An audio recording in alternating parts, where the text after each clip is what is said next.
Hi, I'm not Angie. No, I'm apparently not Rob.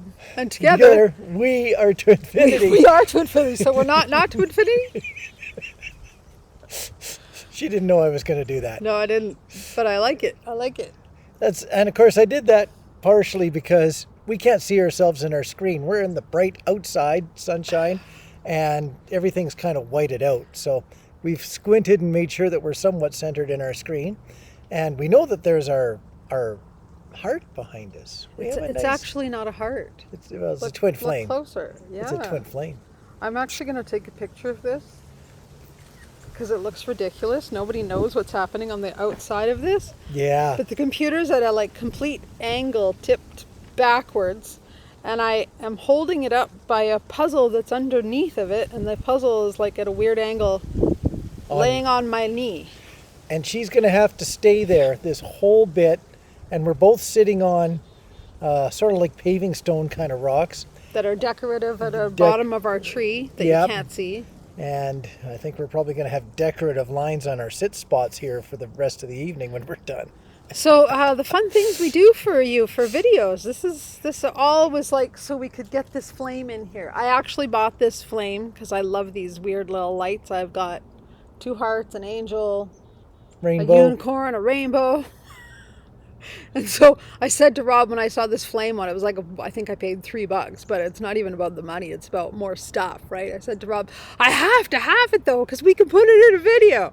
So I don't know if this is the right video to put it in because the sunshine kind of blocks the orangey red color out of it. But hopefully if it gets a little darker, which it probably won't. No, we're way too soon. Yeah, I did this all wrong. But we're also at the very end, the last day of September-ish. That we are. Beginning of October-ish. And we want to be outside while it's still completely sunshiny because the air isn't near as warm as what the sunshine would say it is. Yeah.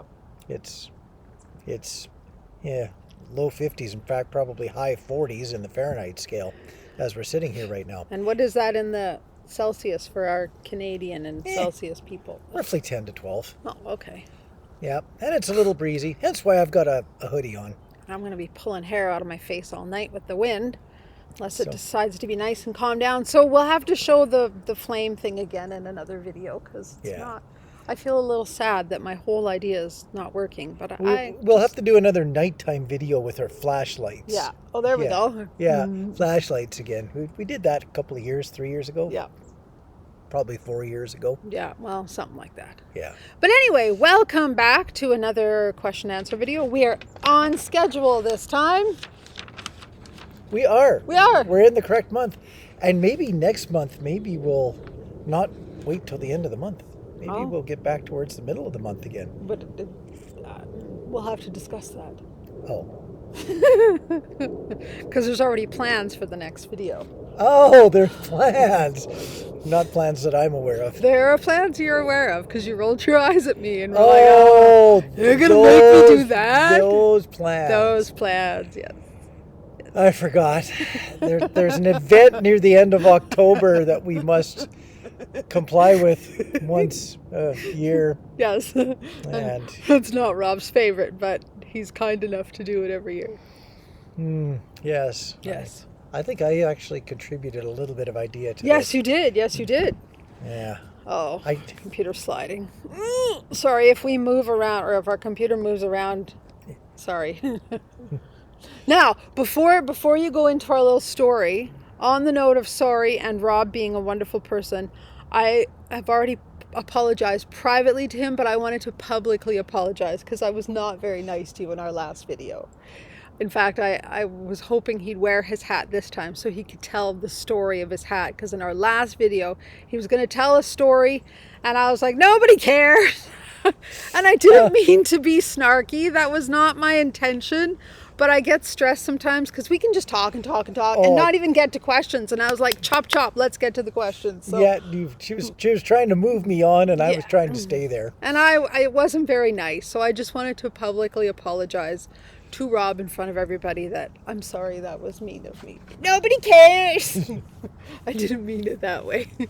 Apology accepted. My highly task-oriented self gets really stressed sometimes when we're doing question videos because I'm like, let's get to the questions. And here now I'm the one chatting away. So No, I'll let you. you're chatting away with purpose. I am, but So we've usually start out our videos by talking about something we call TwinFinity, and we wrote down what we wanted to talk about, but we can't remember the exact example. because I didn't write it down.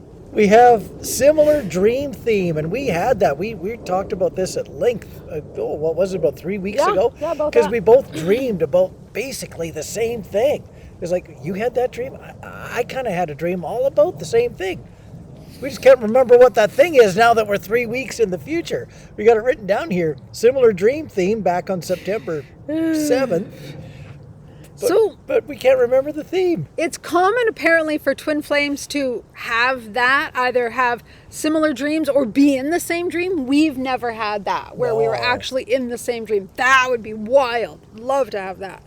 But twice now we've had it where we've had the same theme dream, because once, a couple of years ago now, we both dreamt of being on a train. One of us was like on the roof of the train and one of us was in the train. But it was like totally different dream and like people and scenario and stuff, but it was about being both on a train. And this one, we can't remember what the dream was even about. Nope. Nope. Probably come back to us just in time to remember it for next video. I vaguely remember, and maybe you'll have more memories if I say this, I vaguely remember it had to do with our previous relationships or narcissistic stuff or something along those lines.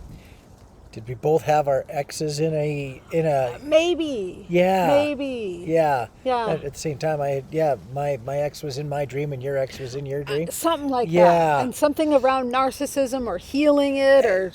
And the feeling was the same. Yes. Yeah, something along that line. So apparently we've done the work and cleared it so much we don't even remember it. The dream did its job and we're like, okay, it's done. I don't remember being disturbed by the dream, so that's probably why I don't remember it very I remember being a bit disturbed. And I remember like having to process it a little bit. We were lying in bed. It must have been a weekend because we had the time to just lie in bed and talk. We didn't have to get up and go to work. But I remember like having to talk through it a little bit.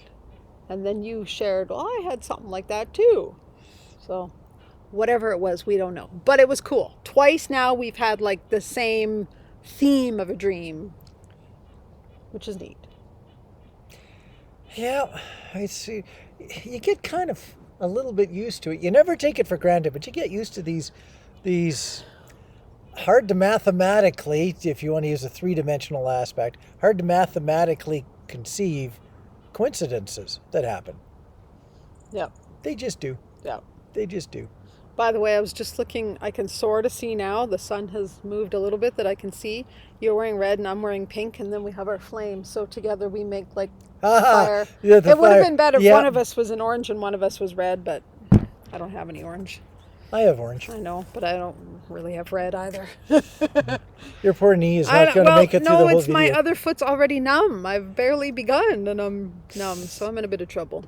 So on that note, we should probably dive into questions. I feel like I'm before somebody keels over from some level of a limb going to sleep. Maybe, yeah. Yeah. Yeah, we're sitting on an angle and it's an awkward little position here just to show everybody our flame. I'm not in too bad a shape over here, good. but I'm not going to be able to move. Okay. I probably will have to roll back down the hill to get towards our... Yeah, I'll have to roll a couple of times. Yeah, I don't think there's anything dastardly in the grass behind me. No. It'll be okay. Okay. Okay. First question. Yes. Whew, I haven't even read the first three words yet. Of course you have. I was just going to say, of course you haven't read any of the questions. There's a clipboard, Rob. Oh, okay. There is a question down there for you, so good luck with that great. The first one's for me, so you should be okay. Okay. First one. I'm HSP and quite independent. Angie, I want to know how in your own life how you protect yourself from narcissistic people. I'm very sensitive and empathic like you, and I'm scared of attracting narcissistic people in romantic relationships and friendships. With an experience of 50 years on Earth, how can you see through people in your own life? I watch a lot of Dr. Ramani videos, but I feel I could get a lot of help from you and Rob personally. Thank you. Oh, guess maybe you're allowed to contribute. I'm allowed says to Rob. contribute. Yep. So, first of all, I'm very happy that you watch Dr. Ramani because she is like an expert on narcissistic stuff. She has a lot of great videos. And I don't mean to just tout her stuff like lots of people do. I just really love that her focus is just on narcissism. And I don't know what her training is, but I know she's like actually a psychologist or psychiatrist or well trained anyway. So to answer the question though, how do I protect myself? Is that, yeah. Yeah. So the thing is, you don't even really have to protect yourself against narcissistic people or narcissistic energy once you change. See, when you understand why we even attract narcissists need to take energy from others because they've never learned how to connect with their own inner self. So they don't know how to gain energy inwardly, so they have to get it from other people. And if you're one of those other people that's voluntarily overgiving, that's how you attract them. And that's how I attracted them. That's how Rob attracted them. Because we're naturally givers, right? So when you stop overgiving and find balance with yourself and know how to have healthy boundaries and aren't just giving energy constantly to anybody and everybody, then you won't attract narcissists. So you don't need to protect yourself from them. You just need to find your own balance within yourself. And I mean, I know I make that sound like it's just, no problem, just do it. Of course, it takes work. That's sometimes a whole life's worth of effort. And it is, for sure. But part of that is also like studying narcissism like you are with Dr. Ramani and other people and learning, like recognize what gaslighting is. I wrote them all down because I often forget all the different things. Gaslighting, love bombing, manipulation, the bullying, the victim that they do, the projection. When you learn to recognize that, when it's thrown at you, then you can see, oh, I know exactly what this is. This is narcissistic behavior. Now, it doesn't necessarily mean it's a narcissist, because narcissists come in a spectrum, right? It's not like you are or you aren't a narcissist. We all have narcissistic tendencies. So it's just learning to see those patterns in people. When you start seeing that every time you bring up a concern with somebody, they project it back to you and gaslight you and make it all your fault, and they aren't even able to hear your stuff. Even if you're owning your stuff, you're not pointing to them and saying, well, I feel this way because you did that. You're just saying, this is how I feel. And they attack right back to you and they throw it all back in your face. The more you experience that, the more you start to go, oh, I see what that is. And then you can create healthier boundaries of not tolerating that. Like, I now have incredibly strong boundaries when it comes to narcissistic behavior. Zero tolerance. When I learned what a narcissist was and learned that my ex was a narcissist, and then I asked, well, how did I attract that? So I learned my own behaviors attracted that. And then I learned that my own father was a narcissist, and I didn't care who they were in my life. I cut all narcissists out, whether they were my parent, my friend, a boss, a coworker, anybody and everybody. If they had narcissistic tendencies or treated me poorly or didn't honor my feelings, out you go. And maybe that's harsh, but that's my own standard. Yours might be different. So it's just learning what feels right for you and what doesn't. So it's not necessarily that you have to protect yourself. It's educating yourself and having very clear boundaries of what you allow and what you don't allow. There's a line here. How do you see through people to recognize narcissism? You know, it's from the point of view of, it could take almost a whole lifetime to gain the balance that a person requires to not attract narcissists. I think that there's a second aspect of, if you're going through the process of gaining that balance, but you haven't got there because the majority of us haven't. We're just along the way on the journey. Yeah. It does help to have some skills to recognize narcissists. And one of the ways that I recognize narcissists is they are also very unbalanced. They're even more extreme than the people who really don't have or exercise or are narcissists that are trying to become balanced. They can't achieve that balance barely at all. So they are more extreme. So that's where the love bombing comes in, because they have to really overemphasize love to give love, to compensate for sometimes when they're not quite so loving, which is on the far end of the spectrum. They go one end of the spectrum, far end, and then other end of the spectrum, far end. So when you see a person ping-ponging around between various levels of extremism, maybe that's because that's the only place that they know how to exist. It's within their comfort zone to be that way. They don't see it because it's just them. But for those of us on the outside of narcissism looking in, it would be quite evident. Extremism is, I'll call it a yellow flag. There's a few red flags, but you usually don't learn them until a person's had a chance to get past their best behavior levels. Yeah. And then at that point, once they get comfortable enough to be themselves, then maybe even more extreme tendencies come to light.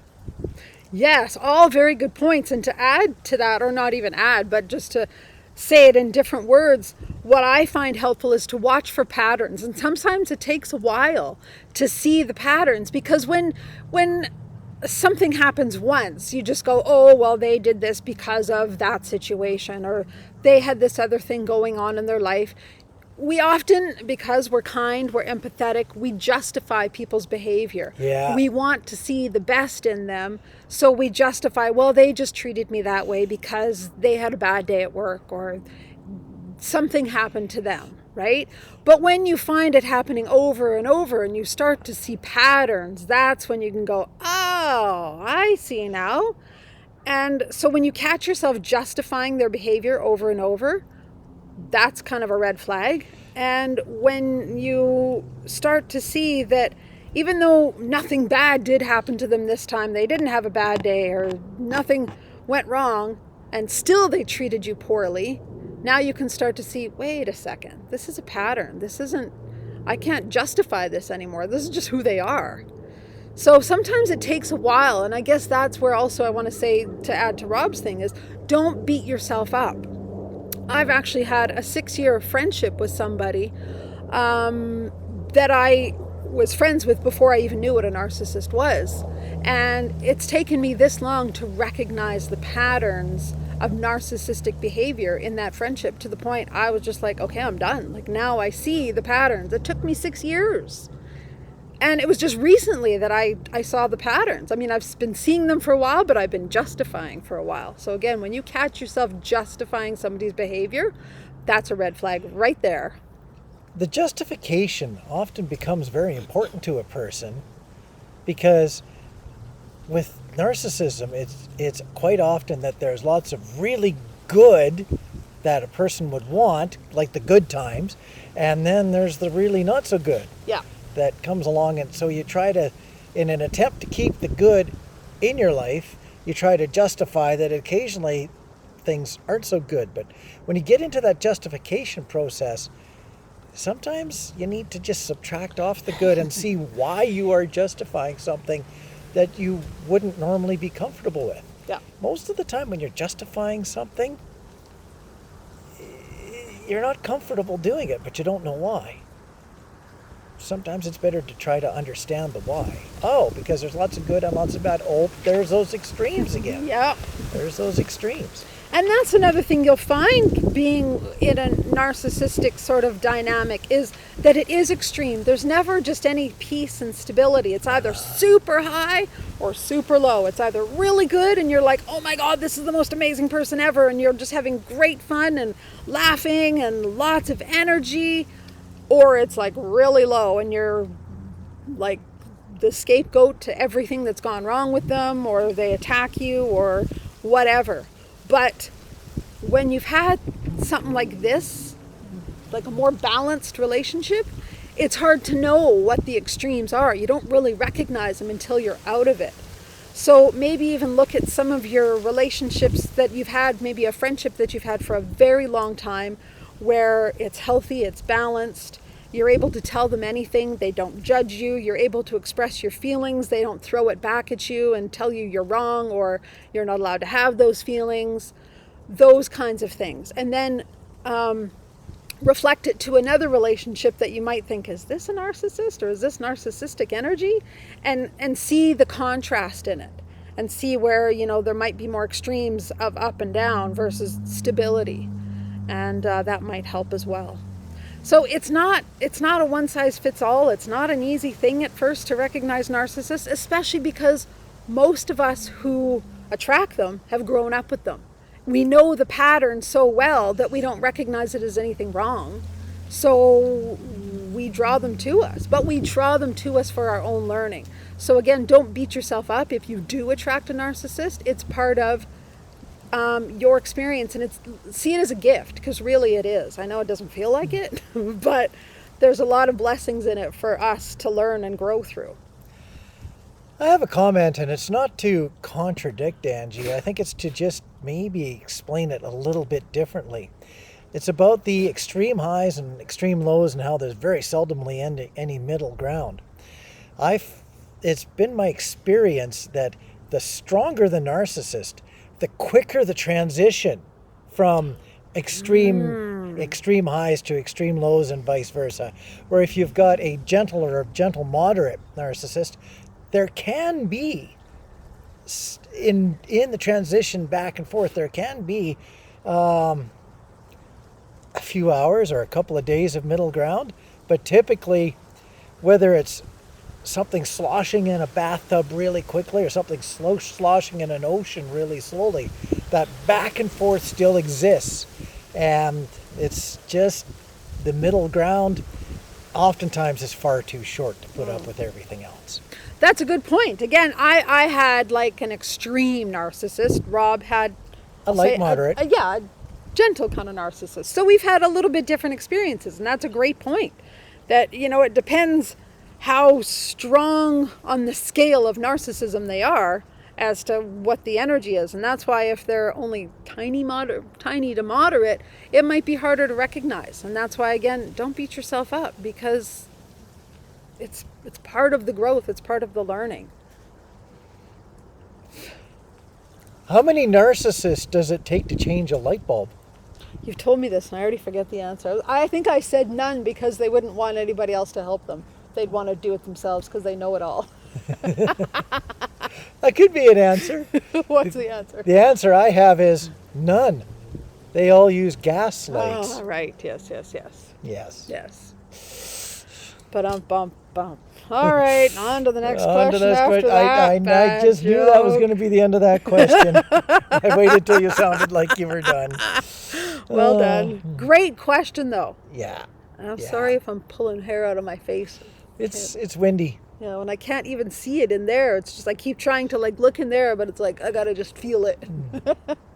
I don't have that problem. I know, it's a rough life for you, eh? But my eyebrows can sometimes shift around. Oh, your eyebrows are insane. We won't even go into that topic. Someday. That should be one on the list. I should add that one. Yeah. I've got a couple of unruly eyebrows, or well, probably 10 of them.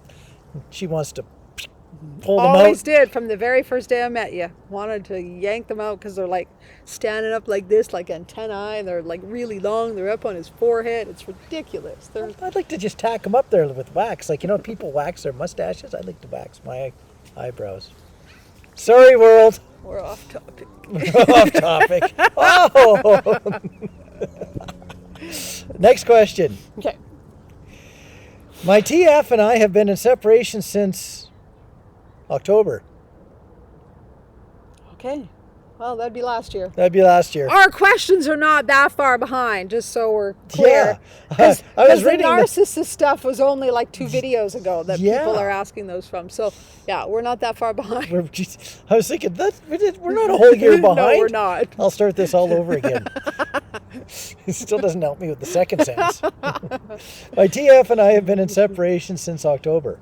I have been integrating and doing the healing work. We are in communication and we see each other from time to time. Tomorrow is his birthday. And this morning while driving, I had an experience where I realized we are united. Cool. Ah.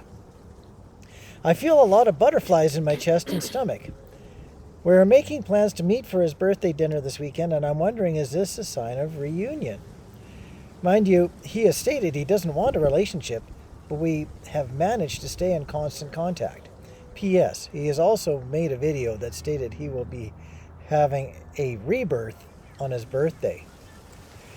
Wow, his birthday probably snuck past us before we had the chance to get into this. I kind of want to know the answer already before we get into it, but Yeah, it would be interesting to see if our perceptions and thoughts match what happened. Yeah. This is going to be very interesting. Hopefully this person will watch this video and give us an update. What happened? Now we want to know. What I'd like to say first is to the part of where she realized we are united. Yeah, I'm totally there too, but go ahead. So, I know when you're in separation, I use that in quotes because we're never really in separation, right? It just feels like we are and it looks like we are in the 3D world, but in 5D and higher, we're never in separation. But when we're in separation, we're always looking for like every little sign, synchronicity, message, everything to tell us union's coming, union's coming. I mean, I know I was there. I get it. But it doesn't always mean union's coming. So when you get a message like that, how I interpret it is spirit just saying you are together, you are united, like you always have been.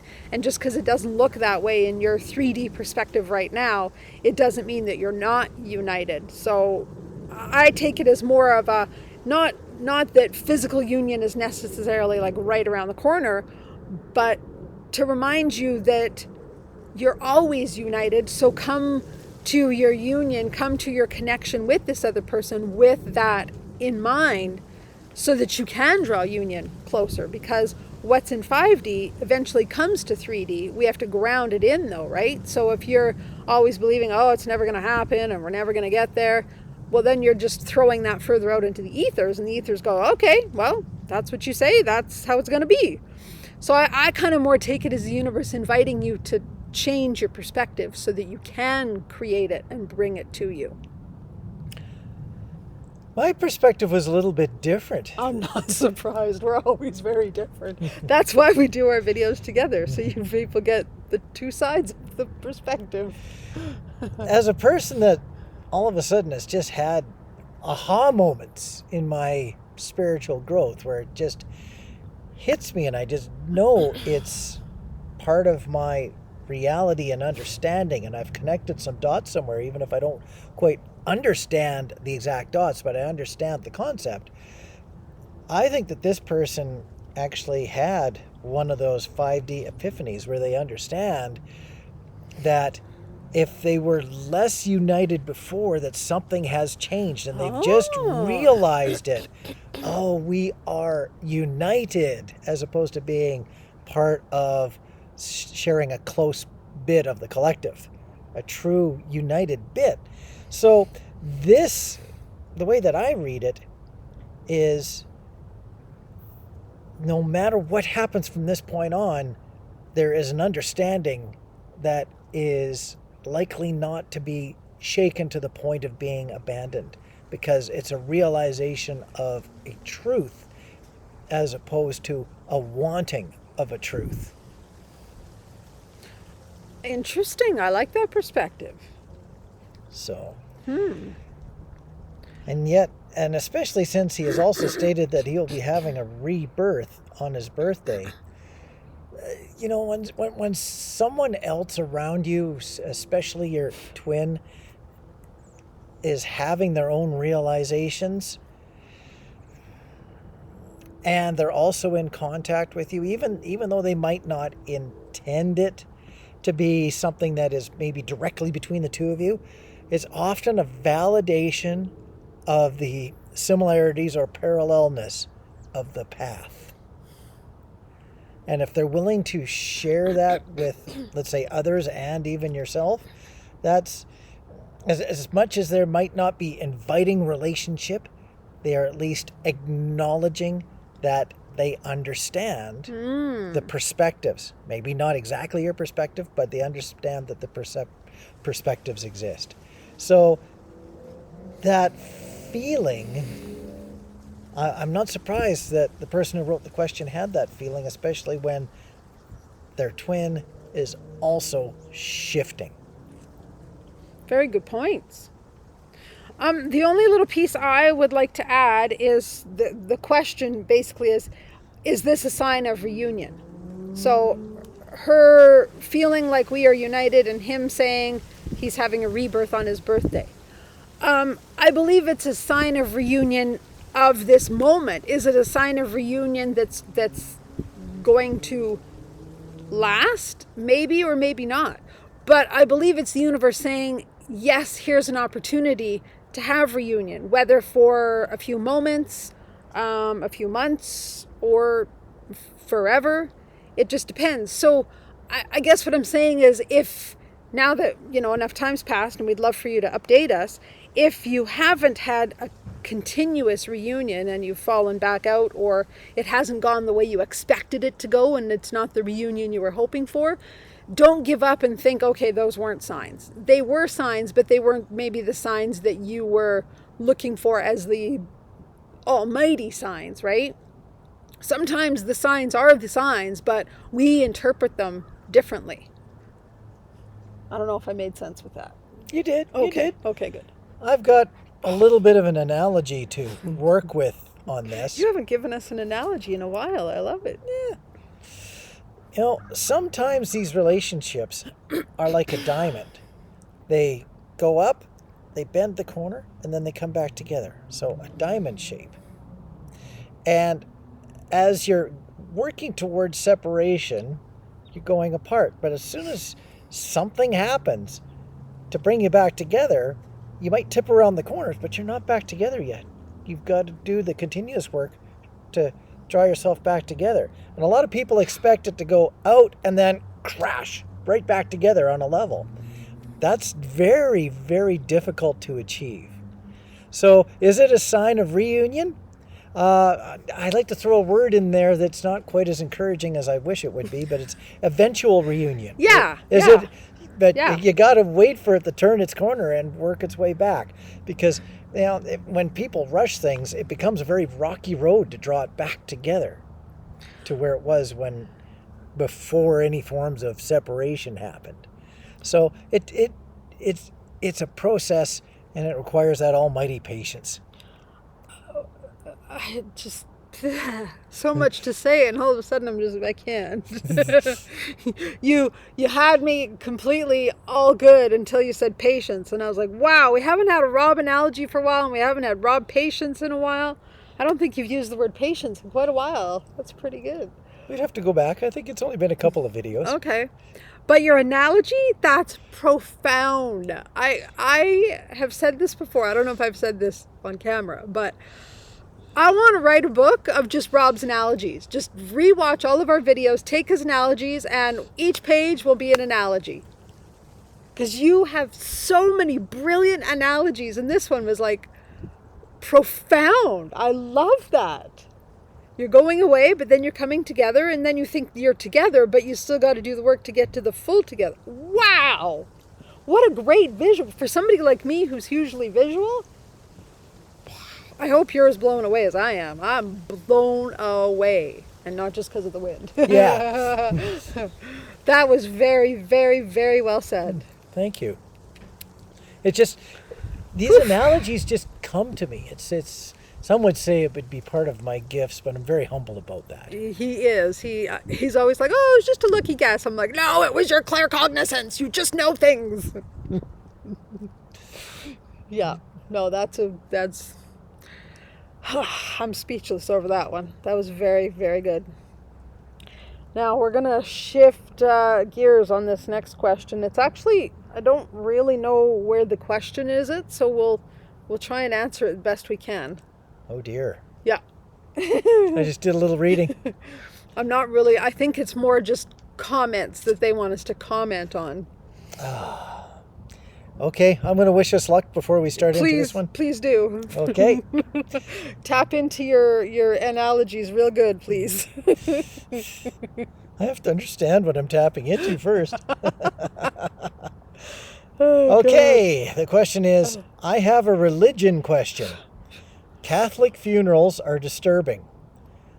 Disembodiment is disturbing binding. I'm Irish and I hate religion here, and I feel bullied culturally into participating in it and treated like a pariah for not participating. I want to do something alternative, wanting to do something alternative is always thwarted. And all religious sacraments are contracted to be big pharma. Really? Okay, you're talking about contracts, but religious contracts to you in surgeries and health issues. Wow. I don't know really what to say. Help. Okay.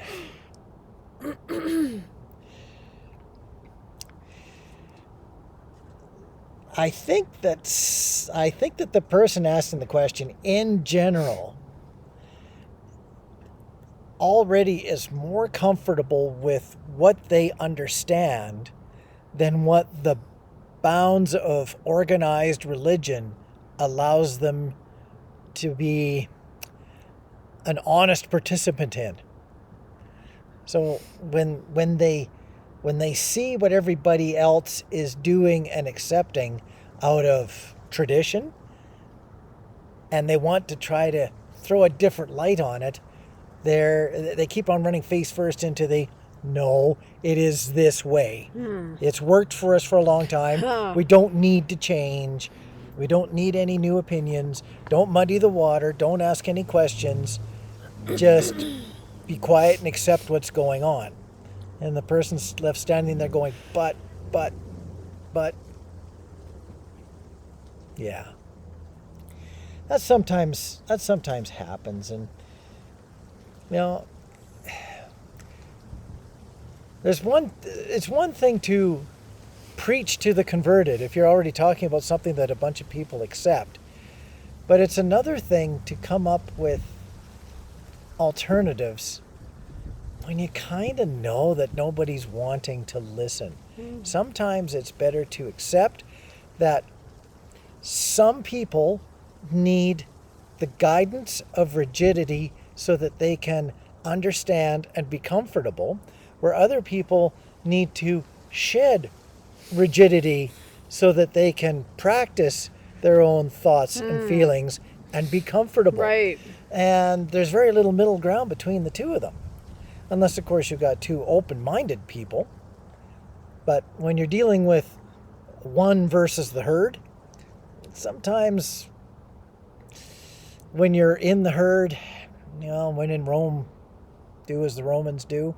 When you're in the herd, accept that that is where they need to be. And if you need to be with them in the herd, just let it go on. And if you happen to find a like-minded person, sure, enjoy the conversation.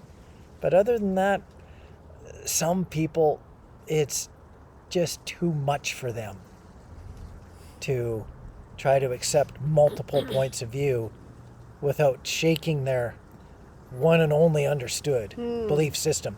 Yeah. And that goes with, even with soul contracts. You know, if you've got a contract that says that you must do A, B, C, and D, and and it doesn't fit with your audience, yeah, it's very, very hard, I think, to have a soul contract that nobody else would understand, unless, of course, it's being judged as absolutely heinous, and maybe there's something that wouldn't be acceptable in your soul contract. Heinous. Wow, that's a word. That's a big word. I like it. I shouldn't use words I can't spell. No, I think it's okay. I don't know if I really have anything to add. I think you did very well.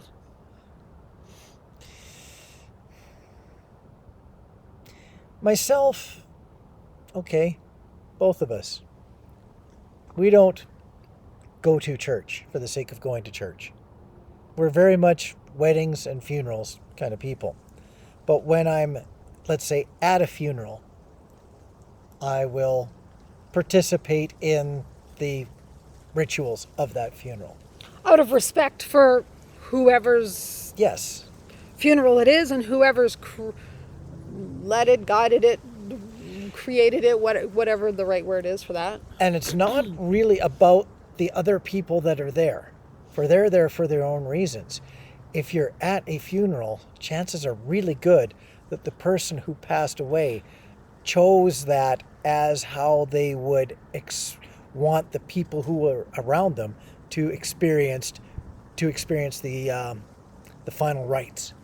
So it's about honoring the person that's passed and how they wanted others to experience their final rites, as opposed to the people that are actually there experiencing it, because they're also going through their own bits. No two people, I'm sure, are going through exactly the same thoughts at the same time. In fact, a lot of people are probably wondering what the people around them are really thinking. There's a lot of individuality out there that happens within the framework of organized bits. Yeah. Next question. Okay. Next question. Oh, wow. It's a short question. It is. Do you still feel in love? What are your tips for staying in love? Thank you. Pause. That was a funny response right there. Tip number 1. Wait. You got to answer the question first. What are your tips for staying in love? No, the first question is, do you still feel in love? Absolutely. I knew that was the answer. I just wanted to hear you say it. Sorry. There's 2 answers to this question. Oh, you didn't ask for my answer. No, I don't. Of course I do. Yeah.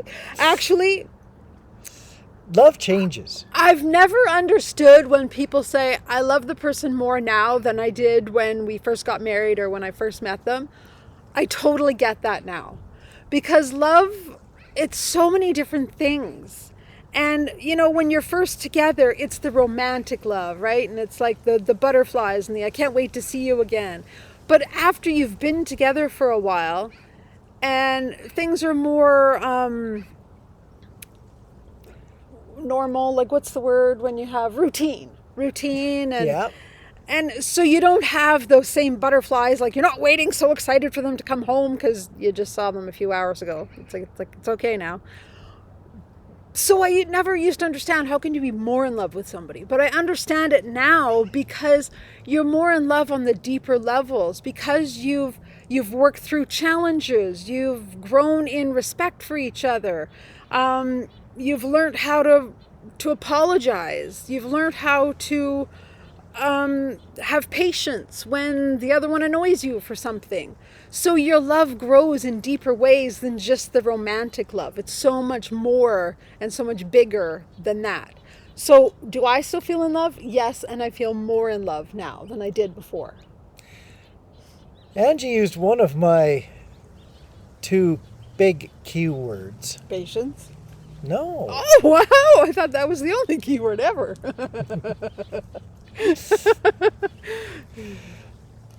I think that the 2 biggest keywords are respect and communication. Totally. The two, when one struggles, the other can take over. But if you've got a healthy, growing relationship, the two are continuously working together to build deeper foundations. If you're not in communication, it's harder to build and enforce the various respects for a person, especially, as time goes by, people change. But you can still respect who a person is, even if they've changed. They've just changed what they can be respected for. So when people say love changes, I often think what you love about the person has changed, but you still respect what the changes have been. And to add to that, I find it's just respecting the person. It's valuing them as a person. When you're in love, sure, you value them. Like when you're newly in love and you're in the romantic love, you think you value them. But really, value and respect comes in the hard times, at least in my experience. When you don't see eye to eye and you have to look at the other person's perspective and go, okay, well, even though I don't agree with that, I can respect you for having that opinion or that way of thinking or that whatever. So respect is very important. No, you shouldn't buy the pink car. Where does respect fall into that? I'm supposed to respect your opinion on that? Well, I already did. I did. Maybe we'll tell that as our next time story, although it's not really twin flamey, so it doesn't apply. If it's pink, I want it. And sometimes Rob's like, just because it's pink, it doesn't mean you really want it. And I had to learn that lesson myself with an expensive bike I bought that was pink, and it was so not for me. And now there's a pink car that I want, and Rob's like, no. We just had the discussion like half an hour before we did the video. Yeah. He's like, no. And I'm like, I will listen to you now. I respect your opinion now because I've had the experience of doing it my way and realizing my way is not the right way sometimes. I get lost in pink and forget that reality is out there somewhere. Sometimes Angie finds something that's pink. And all the time Angie finds something that's pink. And she'll say, "Oh, this is nice and pink." And then she'll say, "Oh, I found something that's pink." And she'll send a text that also includes things like dollar value. And when it turns into a dollar value, then I know that there's a serious chance of acquisition, whether it be a $3 trinket from a secondhand store or a many thousands dollars of pink car. But it's not even $10,000. Sorry, I'm laughing so hard. I'm crying over this one. Oh, look, we got a bunny. Oh, we have a bunny. I respect your decision and your opinion. Thank you. It's actually still your decision. It is. It is. But I respect your opinion.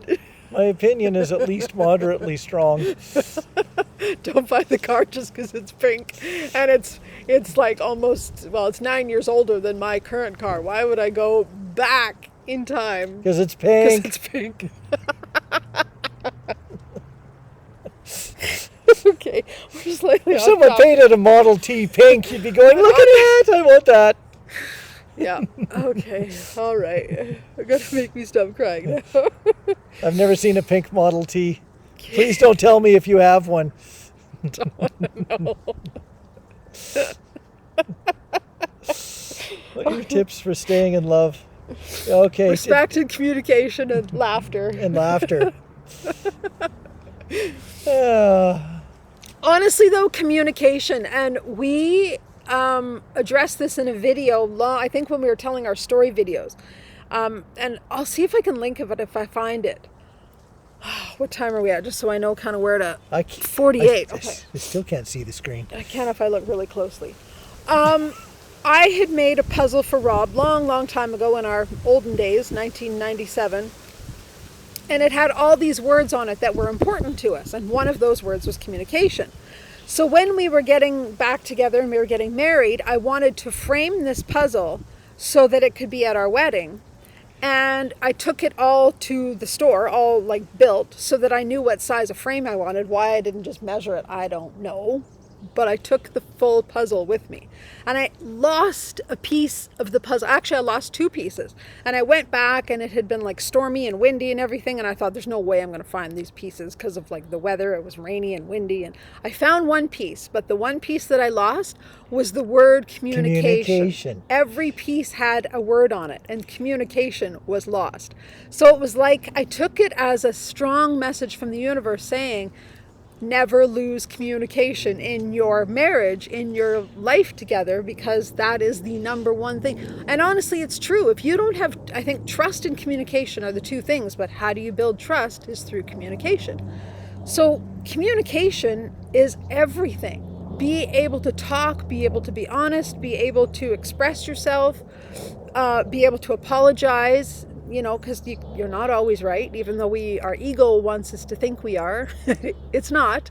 So when you can put your ego aside and say, look, I screwed up. I apologize. I made a mistake. We've both done that many times. And it's actually very easy because we don't have ego involved so much. So that's some of mine. What are some of yours? I want to go back to the puzzle. Okay. Oh. I'm going to tell the same story, but I'm going to come out with a different moral to the story. Oh, wow. This is very interesting because I was listening to Angie and I'm going, that's a great take on that.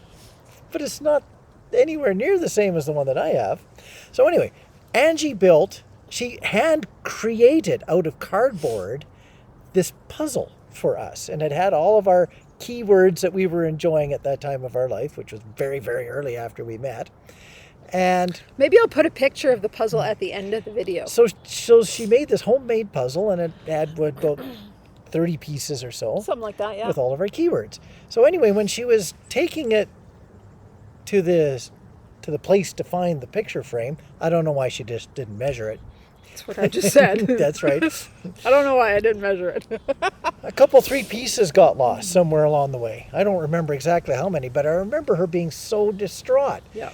And one piece that was lost was communication. But Angie got another piece of cardboard and rebuilt the piece, yes, and you would never really know which piece was the one that was lost because she did such a good job on it. And to me, the way that I read it was, even if you lose communication, it can still be rebuilt. Oh. And I think that is how we kind of felt when this all happened. Yeah. But I think there was also the thought of like, communication's very important. Don't lose it. Yes. You lost it on a piece of a puzzle. It's okay, but don't lose it in your life. It was very distressing. It was very distressing. And this was like our old history, and I lost a piece of it. And the symbolism of it, especially being the communication word, it was nearly scary. But at the same time, for me, it actually created a stronger resolve. Especially when she rebuilt the piece so well. Yeah. You can tell if you notice or if you know, but if you don't know, you probably wouldn't tell. Anyway, do you have any other tips for staying in love?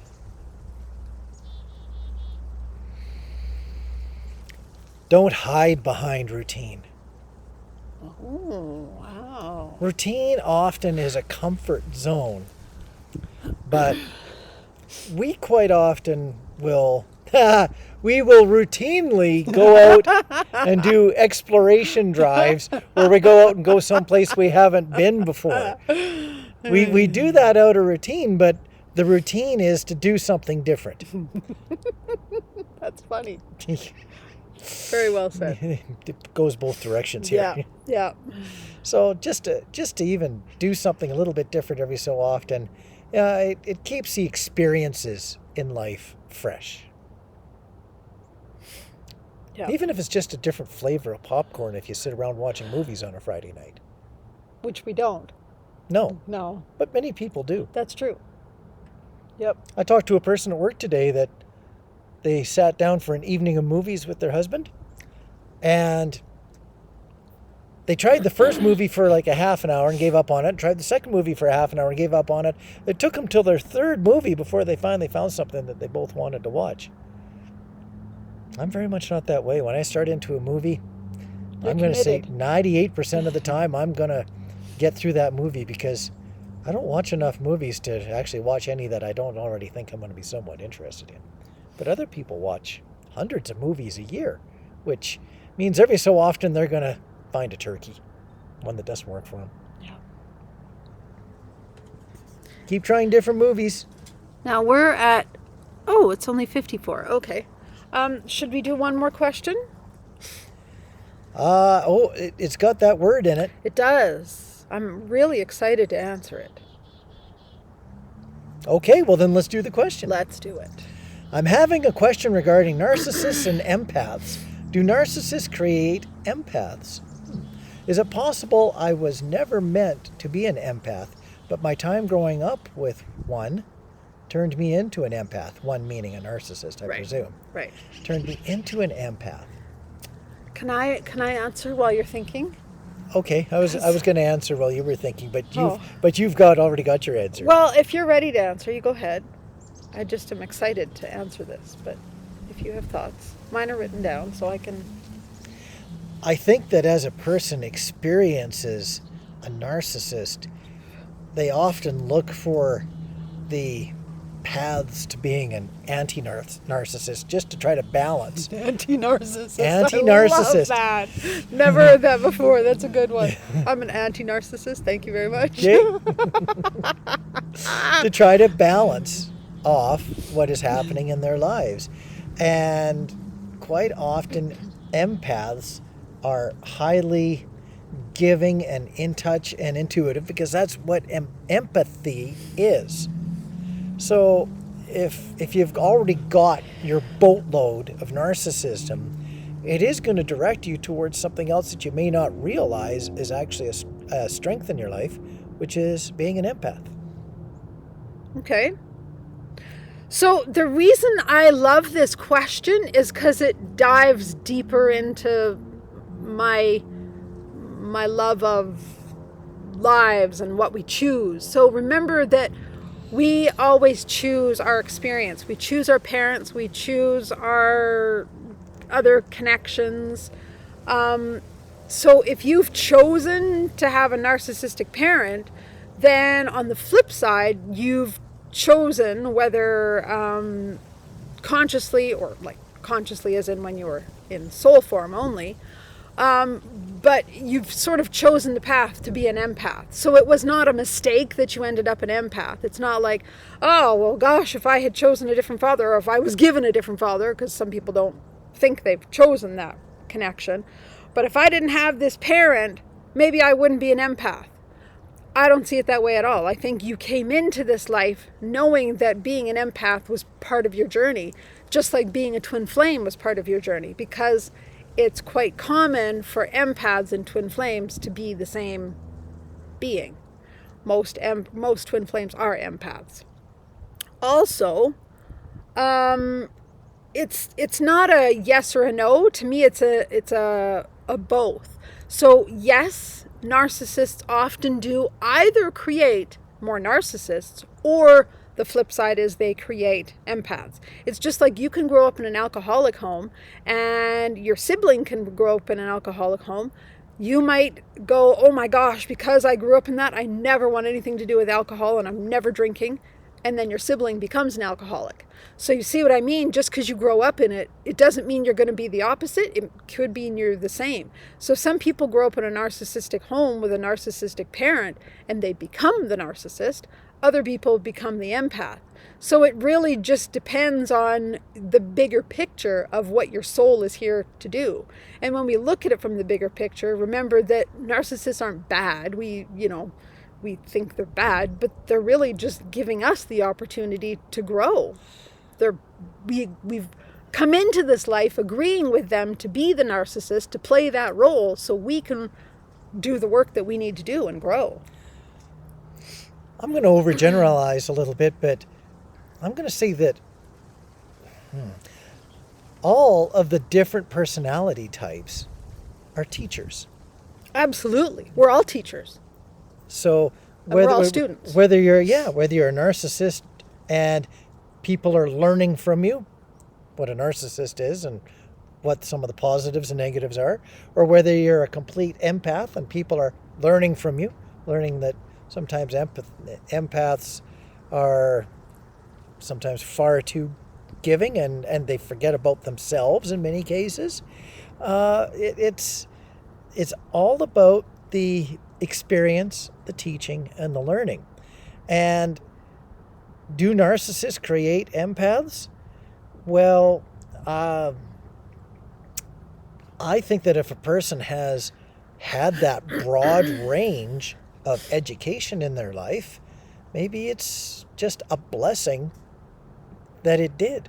Whether it was supposed to be something that one did create the other, or whether one just created a realization of the other because the creation was already there. It just, a person had to open their eyes to just, or have their eyes opened to understand that, hey, I have empathic capabilities here.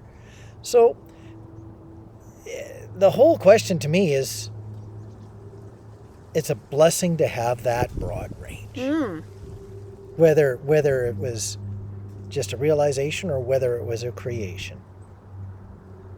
And I love the part, is it possible I was never meant to be an empath?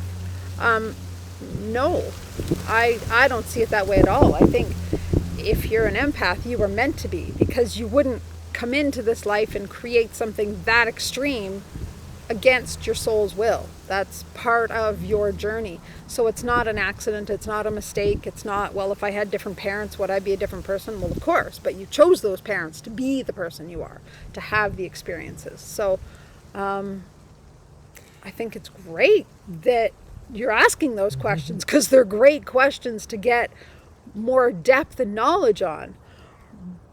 But I almost hear that you're asking the question from like, well, damn, I could have had a totally different life if I didn't have this parent, and maybe I wouldn't have to be an empath, and I don't want to be an empath. And I don't know if that's where you're coming from, but I can just tell you from my perspective, I love being an empath. I know sometimes it sucks. It really does. It has its moments. But it's a beautiful gift to have, too. So hopefully you're not, going, well, I wish I wasn't an empath. But if you are, I guess that, you'll work through that in your own ways. I once heard a saying in business, and it was in regards to, let's say, someone's a manager and someone else has been working at an entry-level position for a long time, and they're wondering why they haven't made it to manager. And the saying is that you are exactly where you are meant to be. Totally. So if you are questioning whether it was, is it possible I was never meant to be an empath, but you are there?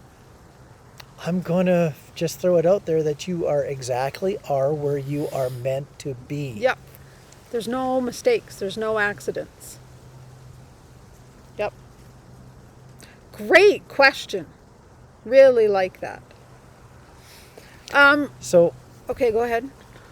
So with the thought that I'm going to treat being an empath as a very positive thing, well, okay. If you've got an ice cream cone and you love ice cream cones, you might not understand why you have an ice cream cone, but enjoy it. If I had an ice cream cone, I'd enjoy it. Well, you could, but instead, well, I'm going for a walk after this. I don't know what you're doing. I'm going to go for a walk too. Okay. I might even go for a walk with you. I kind of thought that's where it was going. I've kind of figured out over the past 5 minutes that sitting here the way that I've been sitting with my leg all cramped up, I don't think I'm going to take me for a run. Okay. Because I think legs wouldn't go. I think I have a hip joint that would just leave my body and just go for a walk without me, and I would have a hard time going for a run. Okay. Well, I'm sad our little flame doesn't really show its colors, but we'll put it in another video some other time where it actually looks orange. I tried. Sometime we'll do that dark video. Yes. And it won't be a dark topic. It'll No. just not be daylight. Yes. Before I wrap up, I want to just say, I know some people have asked us, like, private messaged us and asked, is Cookie okay? Because they haven't seen Cookie in a while. Cookie's fine. I'm sorry you haven't seen her in a few videos. We just don't bring her out with us because we don't, like, have fences or anything.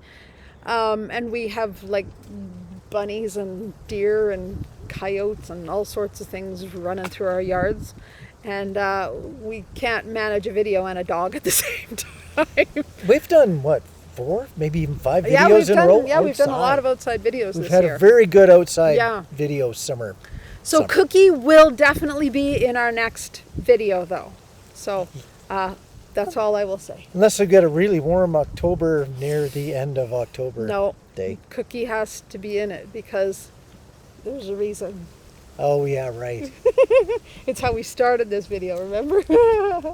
I feel more sorry for Cookie than I do myself. You should. So thank you all for your questions, really good questions, and we will be back next month with questions and other entertainment. We'll catch you later. Bye. Bye.